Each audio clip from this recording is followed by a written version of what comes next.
시청자 여러분 안녕하십니까? 안녕하십니까? 김석범 원장님 나오셨습니다. 네, 안녕하세요. 예, 김 원장님 네. 저 박원순 네. 시장요. 우리 네. 지난주에 네. 방송을 목요일 날 그때는 살아 있었죠. 네. 근데 이제 그 끝나고 난 뒤에 네. 그날 한 6시쯤인가 뭐 실종됐다 네. 보도가 나오고 네. 그랬죠. 네. 원장님하고 방송할 때만 해도 살아 있었습니다. 네. 자, 근데 굉장히 충격 받았습니다. 저는. 좀 이상한 게 네. 자, 첫 번째는 안희정 씨가 그 여성하고의 문제 때문에 네. 그냥 이 징역 3년 6개월 깜빵에 네, 2년 네, 사고 그렇죠. 있잖아요. 아직 2년 남았잖아요. 형도 길게도 길게 받았어요. 네. 보통 사람이 저래도 저 정도 받았을까 싶어요. 저는 그 형량이 회사에서 네. 뭐 사장이 때리고 있던 여직원한테서 똑같은 일이 벌어졌을 때도 저렇게 받았겠네요. 네. 아마 보통 사람이면 실형을 받은 사람이 거의 없었을 거라고 보여져요. 집유 정도지. 그렇죠. 잘 합의하고. 네, 그래서 저렇게 됐는데, 근데 그때도 좀 이해가 안 갔던 게, 저 여자가 돌아서면 안희정이가 일단 정치적인 생명은 끝날 수가 있는데 네. 무슨 생각에서 저렇게 했을까? 그러면 사고를 쳐서 그럴 일이 있을 수 있을 것 같으면 뒷수습을 네. 상식적이면 여자가 이제 그런 행동을 못하도록 네. 정리를 네. 잘 수습을 해서 네. 그런다든지 그러지 않았지 않습니까? 그렇죠. 그다음에 또 한편으로 보면 오거돈 같은 경우에도 네. 여자의 행동에 따라 가지고 여성의 네. 자신의 모든 것이 끝나고 잘못하면 깜빵에 갈 수 있었는데 오거돈은 그래도 총애를 받으니까 깜빵에 안 갔죠. 네. 지금 그런 상황이고. 자, 그런데 이 앞에 둘이에 비해서 박원순은 저 사람의 이 뭐라고 사회운동의 등장 자체가 네. 페미니즘, 네. 여성 인권, 우조교 그렇죠. 사건 네. 이런 걸로 네. 등장했잖아요. 네. 그래서 한국의 사실상 시민사회운동의 대북격인 인물이 됐는데 네. 그런데 자기 밑에 여직원한테 4년간을 그렇게 했다가 저렇게 걸려가 자살을 하거든요. 네. 그러면 3년 6개월의 징역이나 네. 그 다음에 하고 있는 사회적 사회- 직책을 네. 다 내놓고 네. 자살하거나 네. 이런 거를 할 만큼의 그 사람은 다 자기의 행동에서 계산을 하지 않습니까? 네. 그럼 왜 저렇게 될까? 심리가 뭘까요? 그럴 때 그게 이제 저는 이제 조금씩 그 안희정 중독적인 걸까요? 충동적인? 안희정 어거던 그 저기 박원순 씨가 조금씩 틀리거든요. 예. 안희정 씨 같은 경우는 저는 로맨스 비슷한 부분이 없지 않아 있었던 걸로 보이고 그 전체적인 걸 보면 예.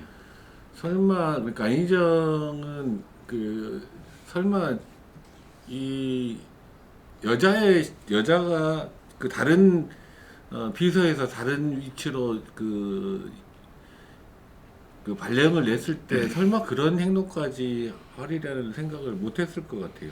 근데 또 다른 또 이야기를 들어보면 네. 그 여성이 안희정을 이렇게 네. TV에 나와서 이제 공개를 한 부분에는 또 다른 여성 문제가 있었다. 네. 또 이런 이야기도 있지 않습니까? 네. 그러면 자, 우리가 흔히 상식적으로 보면 뭐 그런 성적인 부분에 내가 충동이 약하고 또 여성의 그런 부분을 성적인 부분을 좋아한다. 그걸 즐기는 그런 취향이다. 이런다면 네. 딴 데 가서 해야지. 자기 회사에서 하다가는 그건 그렇죠. 그게 한 이제 방에 갈 수 있다라는 그 실제로 이제 제가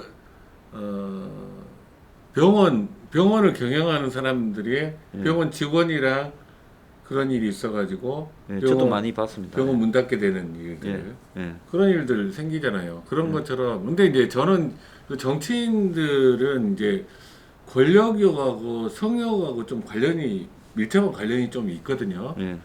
근데 어떤 착각을 하냐면 나는 괜찮을 것이다라는 착각을 해요. 나는 괜찮을 것이다. 그리고 분리해서 생각하는 부분들이 있어요. 보통 일반 사람들이 어떤 일이 벌어졌으면 설마 저게 나한테까지 생길까라는 생각을 보통 더더구나 권력에 취하면 취할수록 못하는 거죠. 자, 이 오늘 이 문제가 사실 원장님 전공인 네. 이 네. 정신의학과 관계가 있는 부분인데요. 그런데 나는 또 이런 생각을 좀 해봐요. 네. 어떤 행태로든 이런 일을 저지른 사람들이 네. 젊었을 때부터 이런 비슷한 유행의 성적인 충동에 네. 지속적으로 노출되는 그런 환경이나 네. 생활을 해왔고, 네.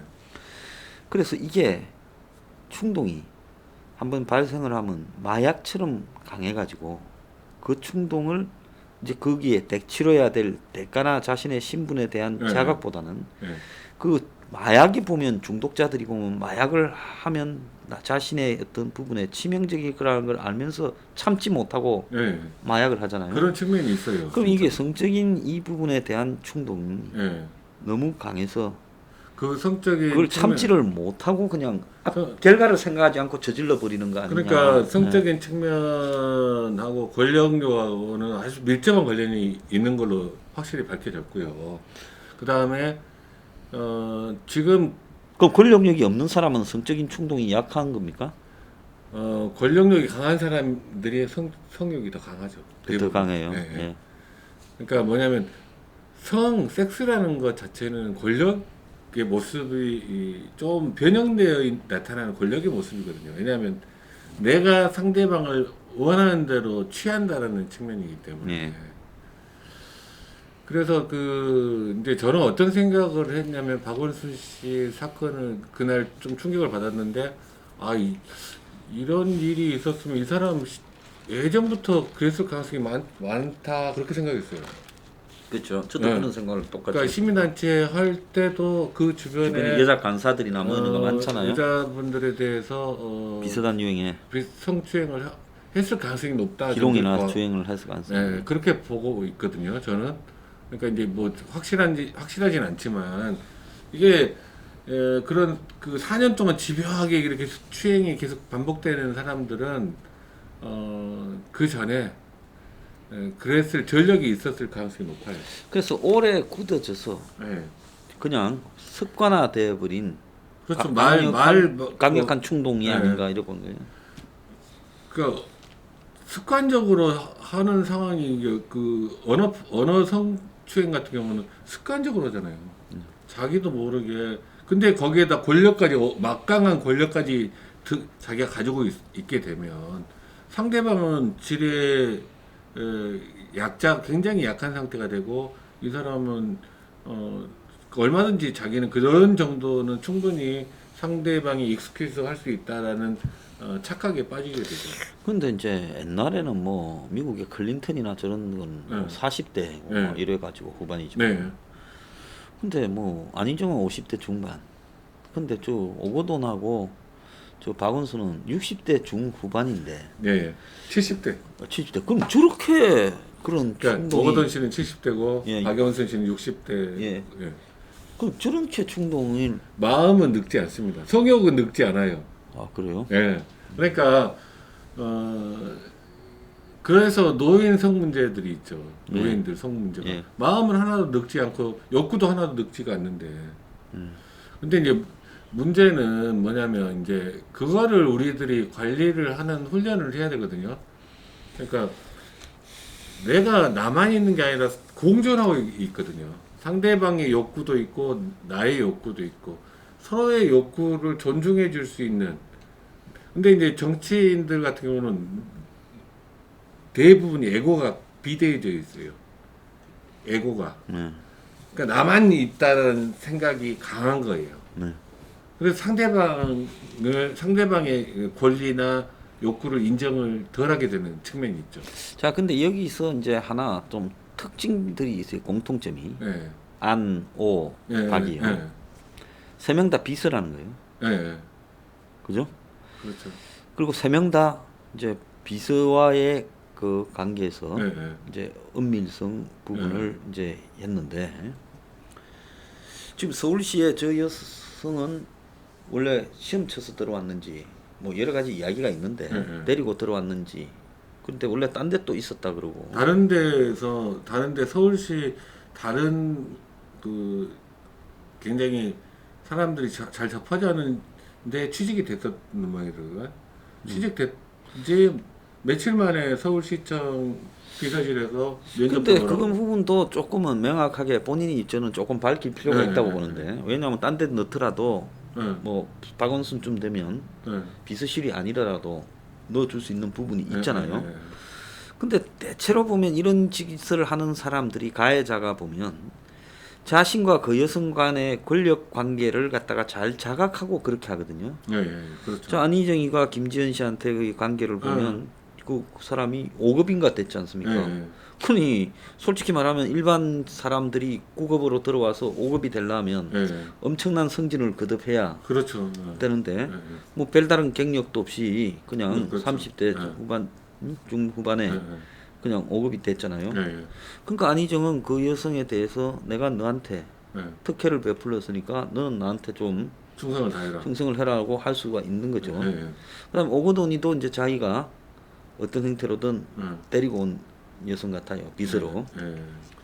그러니까 이 사람들 생각이 아까 엊그제 뭐 누군가 이수인 장군 광기 뭐 이래서 그랬는데 네, 네. 자기들이 꼽아준 사람은 자기들이 마음대로 할 수 있다는 비틀어진 지금 의식을 가졌던 거다. 네, 네. 그래서 더 막 나간 거 아니냐.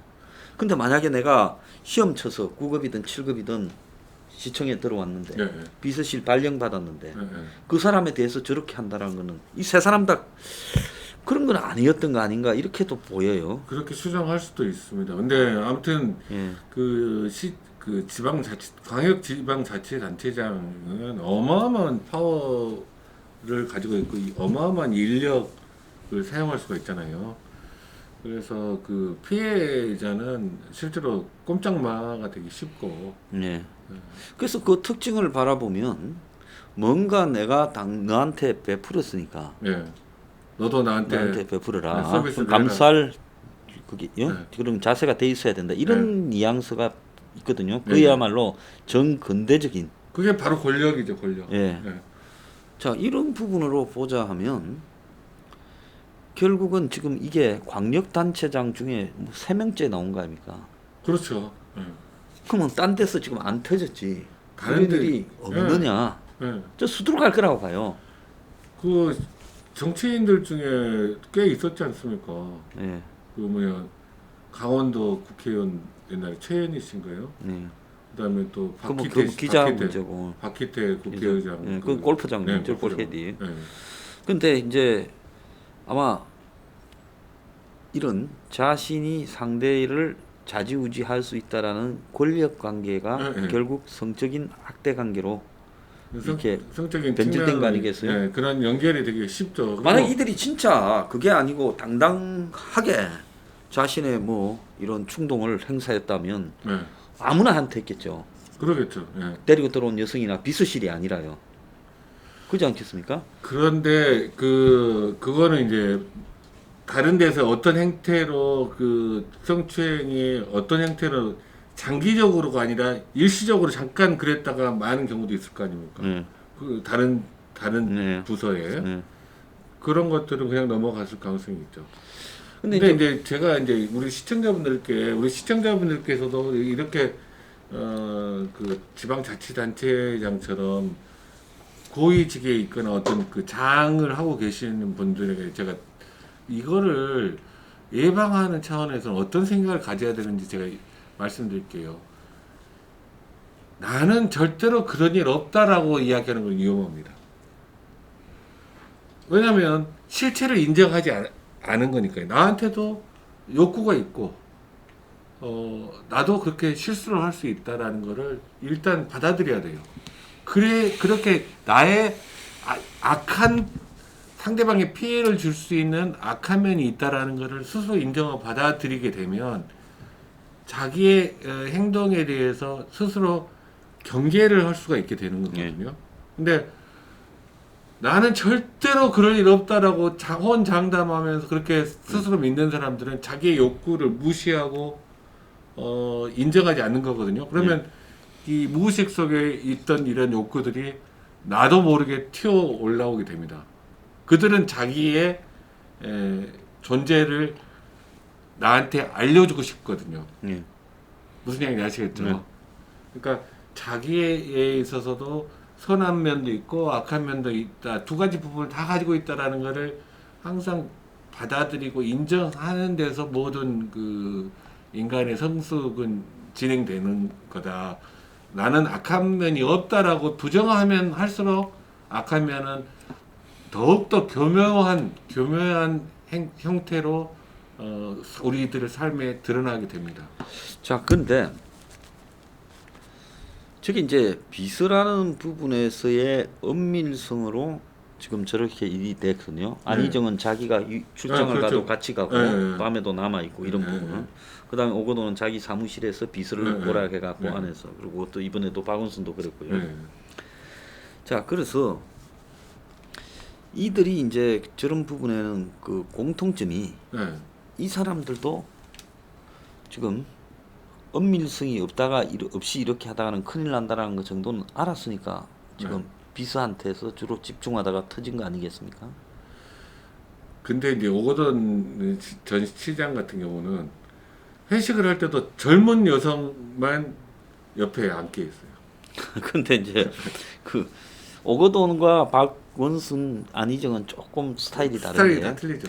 오거돈은 그 이 뭐 행시 붙은 공무원들 이런 사람들이 접대받고 술자리 하면서 특유의 이제 성적인 어떤 부분에 이 행태들이 타락해 가는 부분의 고스라고 보고 있고 박원순과 이제 안희정은 이 운동권부터 시작해서 뭐 정치판 이런 부분에서 벌어지는 이런 형태의 차츰 젖어갔다고 봐요. 그래서 박원순이 아주 오랫동안 사회운동하면서 항상 주변에 그 여성 그렇죠. 일하는 사람들이 있을 때 그 사람들한테 객져든 소리를 하다가 점점 강도가 좀 높아지고 그리고 툭툭 치기도 하고 이런 행태들이 계속 반복됐을 거예요. 계속 반복되었다는 거죠. 자, 그러면 박원순이 그 서울대 우조교라는 사건 가지고 93년에 한국 최초로 성희롱 성추행을 이게 이제 유죄 판결을 받아냈는데 그렇게 법정에 서서 그런 성희롱 성추행을 비판해서 유죄 판결을 끌어낸 변호사 박원순, 인권 패미 변호사 박원순과 그다음에 자신의 저 사무실의 여직원 여비서한테 저런 식으로 집요하게 끌떡거리는 저 박원순과의 이 내적 관계는 뭡니까? 지킬 박사하고 하이드처럼 그러니까 이제 완전히 분리된 거예요? 그 이제 지킬 박사와 하이드 이야기를 하고 이제 이중인격 뭐 이렇게 이야기를 하는데 그렇게 생각하시는 게 정답 같아요. 제 생각에는 모든 인간은 지킬 박사적인 면도 있고 하이드적인 면도 있다. 둘 다 가지고 있다는 거예요. 그러니까 둘 다 가지고 있다라는 걸 받아들이고 그걸 자기한테 둘 다 지킬 박사도 있고 하이드도 있다라는 걸 받아들이는 상태에서 하이드를 잘 관리를 해야 된다는 거죠. 그러니까 박원순 시장한테도 원래부터 우조교 성희롱 그 패미 우조교 성희롱을 범죄로 유죄 판결을 받아낸 열정을 가지고 변호를 하는 그런 박원순 시장이 있고 또 한편으로는 그렇게 성추행을 하는 박원순이 있고 이 두 개가 하나라는 거죠. 단지 모든 사람이 다 그런데 그거를 성추행하는 박원순의 부분을 박원순 씨 스스로가 관리를 못하는 거죠. 그러니까 이성적으로서의 이 자신과 또 욕망으로서의 자신 부분에 극히 분열돼 있다. 그렇죠. 두 가지 둘 다 자기의 모습이라는 거를 본인은 알고 있죠. 근데 관리를 안 한 거죠. 자, 뭐 이 성직자, 뭐 스님이나 목사 이런 사람들이 신도들을 상대로 가끔씩 그런 일을 저질러서 나오잖아요. 그럼 그 사람이 하루 종일 떠드는 그 저기 지금 설교. 자신의 설교나 이런 걸 보면 설법을 보면 그런 일이 있을 수가 없는데 그럼 그런 사람이 그런 행동을 할 때 자신에 대해서는 도대체 그러니까 어떻게 그 생각할까요? 성직자 본인도 나한테도 그런 부분이 있다라는 걸 스스로 인정하고 받아들이고 그거를 조절하려고 하는 사람은 그 유혹에 넘어가지 않을 것이고 자기는 그럴 일이 절대로 없다라고 호언장담하면서 그런 부분을 부정하는 사람은 예. 아주 교묘한 형태로 그 욕구들이 현실로 드러나게 될 거예요. 예. 그래서 인정한다는 게 굉장히 중요한 거거든요. 예. 그러니까 자기 자신의 추악한 면이 있다라는 부분을 스스로 받아들이는 게 굉장히 중요해요. 예. 추악한 부분을 인정하고 받아들여야지 그 다음에 관리를 할 수가 있지. 예. 추악한 부분을 인정하지 않고 싫어하고 배제하는 사람은 그걸 관리를 못하죠. 자기 영역이 아니니까 예. 그거는. 근데 이게 굉장히 정신과적으로 중요한 이야기이기 때문에 제가 여러 번 강조해서 우리 시청자분들께 말씀드린 겁니다. 자, 그런데 이제 이 두 가지 측면이 있다지만 네. 뭐 많은 사람들은 설사 충동을 느낀다 하더라도 이성적인 판단으로 내가 이렇게 했을 때 네. 나한테 엄청난 데미지나 손실이 돌아올 수 있다. 네. 아니면 양심적으로 이렇게 하면 안 된다. 네. 이런 부분 때문에 안 하잖아요. 근데 이제 이렇게 권력이 커지면 네. 그 부분이 좀 약해지죠. 권력이 커지면 약해진다. 네. 권력에 취해서 쉽게 이야기하면 웬만한 일은 자기 뜻대로 다 되잖아요. 근데 안희정이에 보면 권력에 취해서 충남에서는 뭐 충남의 네. 백제 왕국의 왕인 줄 알았는데 네. 뭐 뉴스에 나와가지고 한번 들고 받아버리니까 그 순간부터 그렇죠. 아무도 보호해주지 않고 그냥 네. 나락으로 빠지는 그렇죠. 빠지잖아요. 그게 권력의 현실이죠. 권력에 제가 말씀드렸죠. 권력에 취한다는 게 그거 생물학적으로도 그래요. 예. 권력에 취하는 상태, 권력자들은 이제 예를 들면 선거를 이겨가지고 국회의원이 됐다. 국회의원 되면 서서히 도파민 레벨이 올라가요. 그러니까 도파민 중독 상태가 되는 거예요. 권력에 취한다는 게 예. 도파민 레벨이 계속 높은 상태로 유지되면 그 전에 이 관점이 그 전에 봤던 관점과 다른 관점으로 변화가 된다고 그래요.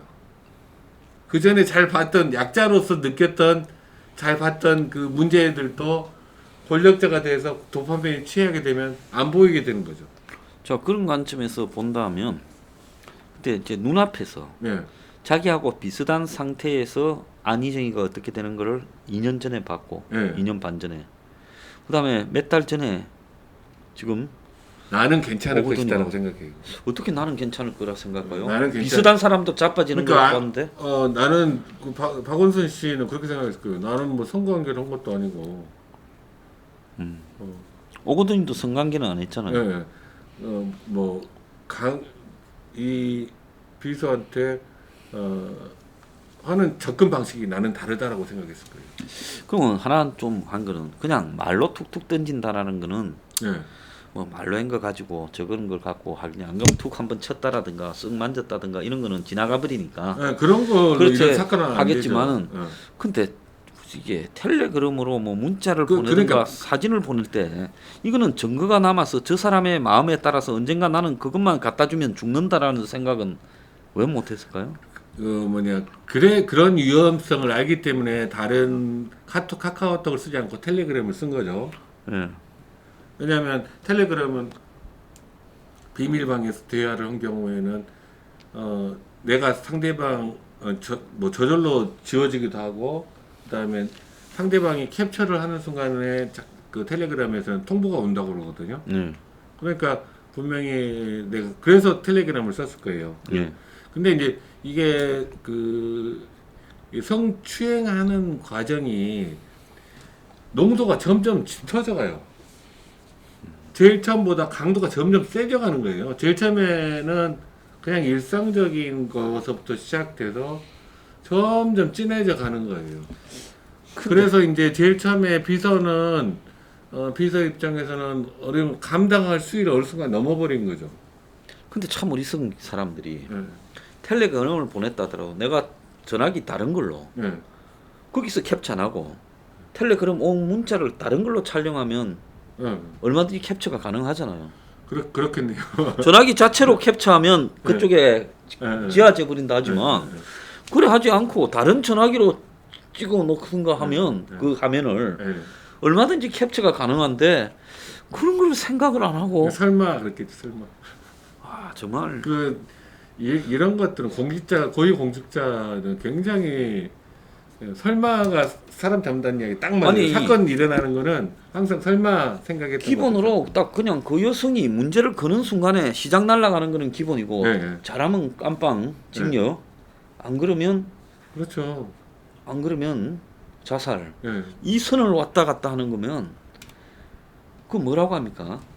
치러야 될 대가가 너무나 엄청나잖아요. 그렇죠. 뭐 예를 들어서 사과 한 번 할 정도면 버틸 수 있지만 그런 게 아니라 현재 그렇죠. 요즘 풍토가 기본으로 그만둬야 되고 그만두고 개망신에다가 그렇죠. 네. 한마디로 이게 법적으로 사법 처리가 될 가능성도 높으면 높을수록 사법 처리 가능성도 훨씬 높아진다. 그렇죠. 뭐 성인지 감수성이란 법적 용어도 나왔고요. 예, 예. 자 그러면 박원순 씨는 그냥 한번 보세요. 바로 자살로 가버렸잖아요. 그렇죠. 그러면 저 사람은 도대체 저렇게 권력을 추구하는 사람들 보통 권력을 추구하는 사람은 집요하다. 예. 권력에 대한 욕구가 엄청나다. 그렇죠. 그래서 네. 권력 추구가 가능하다는 거죠. 네, 지치지도 않고 성적 그렇죠. 욕망도 에너지가 굉장히 너무. 근데 너무 그러려 높죠. 그러면 네. 리스크 매니지먼트, 네. 위기 관리라는 게 핵심이지 않겠습니까? 그렇죠. 근데 네. 위기 관리 의식이 조금이라도 있었으면 저렇게 한나절 만에 죽어버릴 거를 고소장 접수되고 네, 네. 저 짓을 합니까? 그러니까요.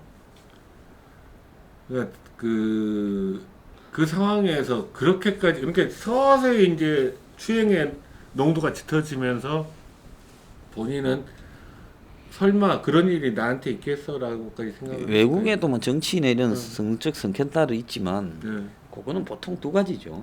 하나는 고급 매춘부와의 네. 관계를 가지는 부분이나 네. 이제 자기의 사무실하고는 전혀 관계 없는 부분. 네. 아니면 이제 뭐 이 불륜 관계를 맺어서 네. 지속적인 관계를 은밀하게 가지거나 보통 그 두 가지지. 한국처럼 저 미국에서 누가 비서한테 찝쩍거리다가 저리 됐다라는 걸 미국의 유력 인사에서 본 게 있습니까? 이런 거는 거의 한국밖에 없는 것 같아요. 아니 정치인도 뭐 네. 성적 욕망이 있고 그런 식으로 해서 사고도 치고 하는 게 세계 종종 있는데 제일 많은 유행이 이제 뭐 어떤 사람하고 지속적으로 관계를 가지다가 외국도 마찬가지일 거라고 생각해요. 그러니까 제 생각은 성희롱이나 주행이요. 성희롱 들면 우리 그게 뉴스가 돼서 우리나라의 신문에 잘 안 나와서 그렇지. 예. 그 성추행하는 게 그 법적으로 그 이렇게 나오게 된 게 서양에서 먼저 그랬을 거 아니에요. 서양에서 먼저 그런 것들이 섹슈얼 해리스먼트라고 예, 예. 해서 나왔죠. 그 용어도 있잖아요. 예. 그러니까 이제 그것들이 점점 이제 동양권에도 그게 동양에서는 그 성추행이란 말 자체가 를 받아들이지 않았어요. 옛날에 성추행이면서도 성추행인지도 모르고 했잖아요. 아니 그러니까 서양에는 이미 한 30년 전에 지나온 부분인데 네. 그러니까 전번에 그 프랑스의 무슨 총재가 그 도미니크 칸 IMF 존재. 네. 거기에서 예, 호텔에서 대선 후보. 예. 호텔에서 흑인 여성한테 호텔에 저기 방 청소하는 예 뉴욕에서 예, 그랬죠. 예. 예. 그런 일도 있어. 그것도 그런 거죠. 예. 그래서 참 신기하다라는 예. 생각이 듭니다. 그러니까 이제 저는 이제 참 제가 개인적으로 박원순 씨를 좋아하는 스타일은 전혀 아니고 실제로 별로 안 좋아했는데 이렇게 이제 제가 꼭 이렇게 유명하시고 사회적으로 영향력이 크신 분들은 절대로 자살을 하면 안 돼요. 저는 그거를 꼭 말씀드리고 싶어요. 왜냐하면 이 박원순 씨가 자살했다는 소식이 알려지면 일반인들의 자살률이 엄청 올라갑니다. 그러니까 유명인들의 그러니까 뭐 탤런트라든지 가수라든지 정치인 이런 유명한 사람들의 자살은 일반인들의 자살률을 엄청나게 올려요. 왜냐하면 그렇게 권력을 가지고 있고 그렇게 돈도 많고 그렇게 유명하고 그렇게 잘 나간 사람이 죽었는데 나는 나도 이렇게 힘든데 내가 뭘 여기에 매달릴 필요가 뭐가 있나 그런 생각이 들지 않겠습니까? 지금 요즘 뭐 매경에 보니까 한국의 자살률이 폭증하고 있다고. 아마 박원순 씨가 자살한 날 이후로 한동안 그 나중에 자살 통계 내보면 자살률이 꽤 올라가 있어요. 자, 그런데 하나 좀 의문인 거는 저 사람이 이제 10시에 좀 넘어서 네, 네, 이제 이 배낭을 메고 네, 이제 집을 등산모를 쓰고 나섰잖아요. 네, 이제 비서가 이제 비서실장이 뭐 9시부터 10시까지 네, 왔다 갔고 네. 뭐 10시 44분인가 뭐, 네, 10시 44분에 집에서 나서- 나간 걸로. 예, 저 나갔다 뭐 이렇게 네. 이야기 놓죠. 그럼 저 사람 나갈 때 자살해야 되겠다 생각을 했을까요? 아니요. 제가 전번에도 말씀드렸잖아요. 예, 마지막으로 결단을 하기까지도 계속 살려는 노력을 해요. 그러니까 이거는 제가 확실하게 말씀드리는데 자살하는 사람이 바로 그 직전에 자살 최종적으로 결정을 하기 전까지 마지막 결정을 하기 전까지는 계속 갈등을 한다 이 말이에요. 예. 그래서 아마 저기 박원순 씨는 그 뒤에 그 죽음의 결정을 내리기 전까지 그 사이에 모든 일들이 살기 위한 노력, 살기 위한 자구 노력을 했을 거예요. 그래서 이제 1시 49분인가 뭐 비서실장하고 통화를 마지막으로 네, 했다잖아요. 네, 근데 내가 좀 그 한 거는 낮에 3시에 이제 젠더 특보가 네. 이상한 뭐 소문이 들리는데 뭐 잘못한 게 있습니까 물었다잖아요. 네, 그건 지금 여기서 하는 소리지. 네. 사실 그 문제를 직속적으로 네. 대놓고 뭐 여자 비서가 네. 당신을 고소를 지금 하러 간다 그런다. 그래 물었을 가능성이 크잖아요. 그렇겠죠. 그 사람이 성폭력 상담소도 옛날에 있었고. 그러니까 아마 그렇게 물었을 거고 박원순은 나는 그런 거 없다라고 이제 이래 이야기를 하다가 이제 나중에 저녁에 이야기하자 대책이- 뭐 고소한다라는데 그럼 뭐 이제 고소하는 거 보고 하자 이렇게 됐을 건데 그런데 보면 저녁에 무슨 구청장들하고 측근들 불러서 이제 술을 밥을 먹었다. 근데 뭐 거기서는 이야기가 안 나왔다는데 거기서 그 이야기가 안 나오고 그냥 아무 표정 없이 밥을 먹고 이랬을까요? 저 사람이 그렇게 사람들이 다 둔감하고 좀 뭐라고 할까 이 사이코 소시오패스 같을 수는 없는 거 아닙니까? 사실상 진짜 고소가 들어간다면 큰일 났기 때문에 밥 먹으면서 이걸 어떻게 해야 되겠냐고 자기 측근 전현직 구청장하고 논의를 해야 되는 거 아닐까요? 그거는 저는 전혀 어떤 스타일인지 몰라서 그러는데 이게 아직 그 아주 친한 측근들 최측근들하고는 논의를 할 수 있겠지만 구청장들 하고는 최측근- 이야기를 할 걸까요? 아닐 가능성이 높기 때문에 이야기를 안 꺼냈을 것 같아요. 저라면. 그러고는 이제 밤에 한 9시 넘어서 이제 네. 했는데 네. 문제는 저 박원순 시장이 나는 자살하게 된 가장 큰 원인은 네. 새벽 2시 반까지 그 경찰이 네. 곧장 고소인과 변호사를 10시간을 잡아놓고 네. 4시 반부터 조사했다는 거. 네. 보통 성추행 희롱으로 고소장이 접수되면 상식적으로는 한두 시간 네. 금방 사실 확인하고 네. 그다음 몇 가지 물어보고 네. 그다음에 우리가 네. 또 이 부분에 대해서 상대방을 불러서 조사를 하고 네. 안 그러면 그 전에든 한 번 더 필요하면 또 묻고 한 번 하겠다고 이러면서 네. 돌려보내잖아요. 이례적이에요. 예, 그러면- 밤새까지 하는 거는. 한 6시 일과 시간이 끝나기 전에 아마 그걸로 그렇게 생각을 하고 이 피해자와 네. 또 변호인도 4시 반에 갔을 거라 봐요. 네. 6시 전에는 끝나지 않겠느냐. 네. 그런데 이례적으로 2시 반까지 잡아놓는다 말이에요. 네. 그리고는 그 사이에 이제 뭐 경찰은 바로 본청까지 가서 청와대로 갔을 거고 네. 청와대에서 또 경찰의 피드백이 내려오고 네. 당연한 거 아니에요. 이거는 뭐 뻔히 정치적 알겠죠. 그런데 박원순이 이제 대책 회의를 한다고 저녁에 공간에 모였을 때 네. 9시 변호사도 또 있고 모여서, 뭐 그 비서실장도 있고 뭐 다 자기 측근은 다 오지 않았겠어요. 네. 그랬는데 회의를 해도 아마 계속 수사가 되고 있다라는 부분 아마 그래서 한 12시까지는 했을 것 같아요. 네. 대책 회의를. 네. 근데 계속 안 끝나고 조사가 되고 있다라는 부분이 박원순한테 엄청난 석연치 않게 느껴졌을 거예요. 뭔가 이게 이상하다. 상식적으로 보면 네. 이 정권이고 정권하고의 깊숙한 관계고 박원순은 한국 사회 운동의 대북격인 인물이잖아요. 그러면 이 여성을 돌려보내고 이제 거기에 여성이 했던 말이나 내용을 요약해서 박원순한테 엄밀히 전달되고 보통 권력은 그렇게 하지 않습니까? 그리고 박원순을 보고 좀 이거를 막을 수 있는 일이다 없는 일이다라고 좀 논의를 하고 어떻게 어느 선에서 생각이냐. 이렇게 마무리하냐. 이렇게 조율이 돼야 되는데 그러니까 박원순이 대기하면서 회의를 하는 동안 저 조사가 안 끝나니까 박원순이 충격을 받은 거 아니냐. 충격 받았겠죠. 아주 저 위의 뜻이 자기에 대한 받았겠죠. 일종의 배려가 없는 거 아니냐고 충격을 받은 것 같아요. 그래서 그 산에 올라가서도 아마 문재인 그러니까 이나 문재인은- 그를 대신한 누구의 전화가 청와대에 오기를 계속 전화를 했을 거예요 아마. 그랬을 것 같죠.